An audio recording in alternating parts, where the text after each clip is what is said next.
Hi, good morning, John. How Hi, are you Shivani. doing? My pleasure, Shivani. How are you? I am very well, thank Good, you. good. Thank you so much. Thank you for coming over. It's been great to have you here yesterday for the evening as well as today the whole day. We are privileged, absolutely. I feel that way, Shivani. It's a great honor. Thank you so Thank much you. for the Thank you invitation. too. Thank you. Pleasure is all ours. John, I have a few questions for you Okay. around leadership and leadership development. Okay. And I'll be really happy to hear, and I'm sure it will be insightful to know your views about it. Okay. So my first question to you, I know there is an inflection point which we all talk about from where the change begins, Yes. from where the actual transformation for the leadership development begins, or Yes. an individual development begins. Yes. What I really want to know is, how do you get somebody to that inflection point? Well, I think you've got to ignite self-awareness, Shivani. And self-awareness, I think, comes from a couple different strategies. One is, as a coach or a leader, coaching another high potential or younger person who's got incredible potential, is to ask questions to discover more about what motivates them, find more about their values, and so on and so forth. So there's got to be a way to tap into what I refer to as the inner core. Makes sense? And get them to understand what their inner core is. I think the second thing is that you've got to enable disruption, so that the person begins to see that development is actually a pleasurable journey, as opposed to staying in the comfort zone. A lot of us get caught in our comfort zones, and we start to condition ourselves, and people will condition us to stay in our comfort zones. We don't even realize that comfort zone is one that is actually painful. In reality, leadership development, people development is all about disrupting comfort zones and recognizing living outside the comfort zone yields much more pleasure. So, from my experience, you've got to ignite self-awareness, you've got to ignite vulnerability, and you've got to invite courage so that people feel comfortable taking that step. That's what I would say. Yeah, that's great. That's brilliant. So you're trying to say that when you start looking inside and there's a more of self-awareness, Yes. Yep. you start seeing what you've been doing, what you've not been doing, and that's the time when you would actually you figure out as to what I really wish to do and why. Clarity. You've got to have clarity, an accurate construct as to what your gifts are.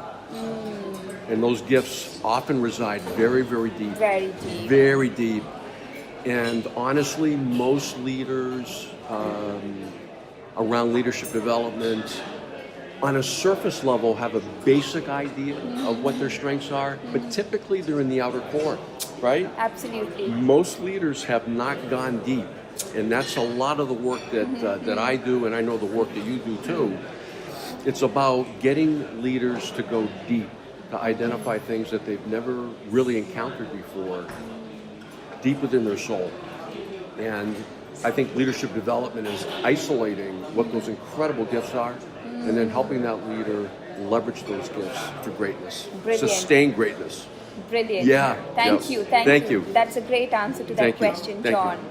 In continuation to our first question, John, this is more to do with the leadership, executive leadership coaching fraternity.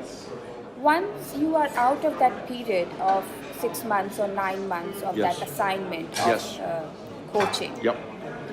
how easy or difficult it is to sustain the learnings or the transformations that you have achieved during that period?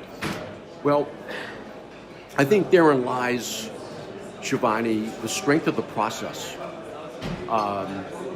If the process has been implemented around self-discovery, self-motivation, you should have ignited, if you're a really good executive coach, sustainability. Because ultimately, that executive should not need you again.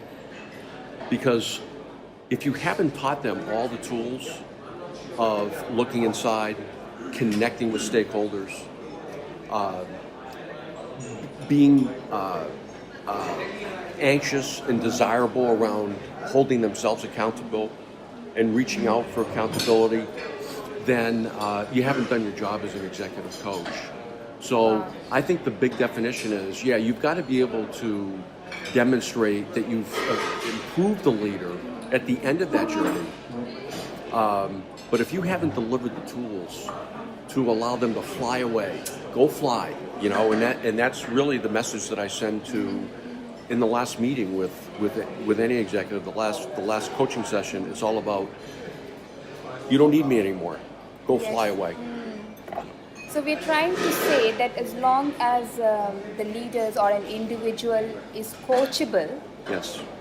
the onus then lies on the executive leadership coaches to ignite that within them. Right? Absolutely, and from my experience, if you do a really, really effective job in the first few months, you will end up igniting that within the coaching journey. Wow. Within. So typically, and it's variable, but usually around the third or fourth month, let's say in a 9-month coaching assignment, Yes. most of my clients are ignited to sustain. And it's not that my coaching ends at that point, because I stay with them, but I'm highly confident that they're ready to fly in month 4, well before the coaching assignment actually is over. So much of a responsibility, isn't it, as for us as coaches ourselves to be at that level where we are able to do that. Yes, right? exactly.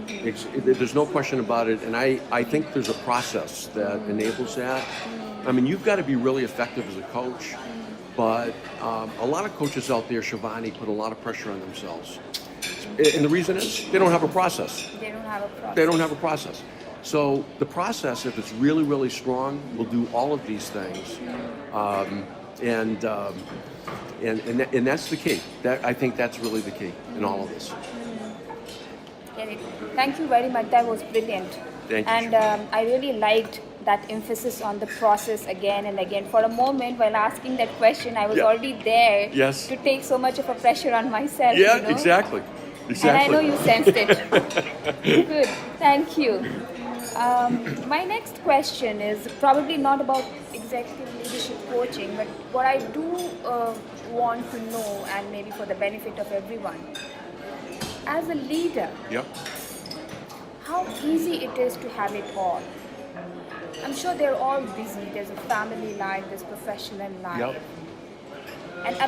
And there's so much of distractions everywhere. Amidst Yes. all of this, how easy it is to be in that situation as a leader and lead, because there's so many other things that you're sacrificing, right? Oh yeah. Yeah. So how easy it is, and how does one maintain their motivation level towards that? There's trade-offs. We all have so much on us. It's not letting up. I don't want to paint a picture of doom and gloom, but it's going to intensify before it lessens. However, the mind and how you view things is ultimately the most powerful thing in the world. And so with ongoing disruption and change, that's a given. What's not a given, in my experience, is the strength of the mind. So I believe it's very important for all of us to maintain degree of centeredness and balance, is to be really focused in on what your core purpose is. Why do you exist? Asking that question, more importantly, discovering the correct answer, is the answer to everything. Because if you live your core purpose and you have the opportunity to live the values that really bring abundance to the world, in the end, it's not ever going to be perfect, but you're going to mitigate risk. And you're going to be able to, not without trade-offs. There's always going to be trade-offs. There's always going to be times where you've got to spend more time at work than at home, and You know what I'm saying? Yes, And I'm in the yes, same absolutely. boat here. You know, I travel a lot. I miss my wife and my family. But what is so important is coming back to the core. And if you always stay really close to your core, you're going to end up staying more centered and balanced than anything else. And let the chips fall where they may. That's what I would say. So does that mean that what is really important is to stay close to your core, Yes?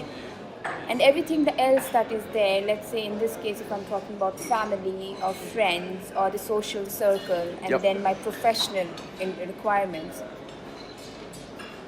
they all, you kind of find a balance to accommodate all of it into your, take it into your strides and walk ahead I would without agree. being disturbed. Yeah, I think the issue is that the mindset has got to be one of not searching. Searching for your centeredness and balance is a futile attempt. I think balance will come to you to the extent that you stay very centered to your core. And it's not ever going to be perfect, but Brilliant. it will evolve. It will certainly evolve. That's what I would say. Thank you. That was brilliant again. A Thank you. very good answer, John. Thank you. John, coming to my last question today. There have been studies and a lot of research going on around leadership development. We have coachings, a lot of training, a lot of books, a lot of articles, and a lot of people actually putting their head together what it is all really about. Yep. Yet, we see there is a bankruptcy in leadership, and I'm not just talking about the top leadership, it's throughout, across in organizations. Now, my question to you is, why? Yep. Why this bankruptcy? And going further, what do we need to do? Because going further, it's only going to get more complicated from here. So, what is it that is missing? Despite so much work going into it, why do we not see it translating into action? Yeah, and I'm concerned about it too. It's the reason I do what I do. So anyway, what we've got is in my perception is if you look at a lot of the books, and there's so many books on leadership, Shivani, and there are a lot of good books. I mean, there's a lot of great books out there.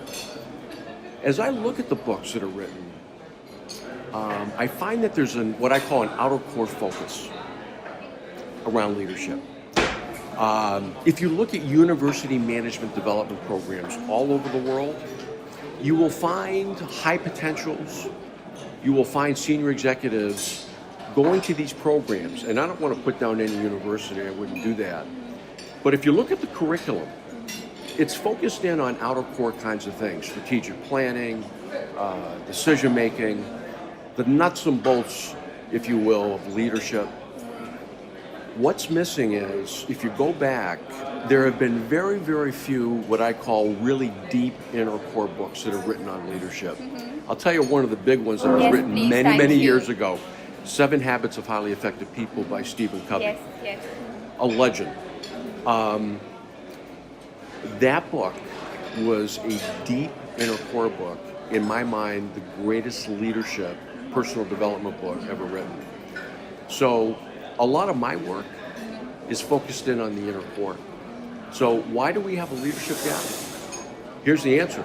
I believe that we don't have enough leaders, future leaders, who understand enough about this, the deep aspects of the inner core, like understanding your self-concept. Is it healthy? Is it unhealthy? What about my sense of character? What about my value system? My thinking patterns, are they mature and healthy and vibrant? What about my emotional makeup? Most people that I work with, and most of my executive clients are at the CEO level, very experienced, very successful people, have never, ever gone inside. Wow. And so that. that's what we need to do, in my opinion, is unlock greatness on the inside. we live in a techno world. There's no question about it. That's not going to end. We've got to get people more focused in on the soul. The soul is the answer. Brilliant. That was great. So we are trying to say that although there's so much data, there's so much people, so many books, I think what we have there is they've kind of tried to delineate too much of the outer core things and put it into nuts and bolts and principles, and the soul is missing, right? It's the feel. It's the feel. It's the feel. In fact, I have an assessment, and that assessment is very interesting because in our global database, 6,500 leaders, there is a particular trait that does not emerge as compared to the other traits. And all of these traits, Shivani, ignite the outer core. The one trait that is not emerging is what's called the helper trait. It's the trait of altruism. And it's not that people don't have maturity and the capability to leverage that incredible trait, it's that they're not doing it. That's the answer. We've got to ignite that trait. I think that's going to be our answer to the leadership issue. Thank you so much, and that's a great answer, John. Thank you, really. Thank you. Thank you very much for your time. My pleasure pleasure. speaking to you. My pleasure, Shivani. And my privilege as well. Thank you. My privilege. Thank you. John. Thank you very much.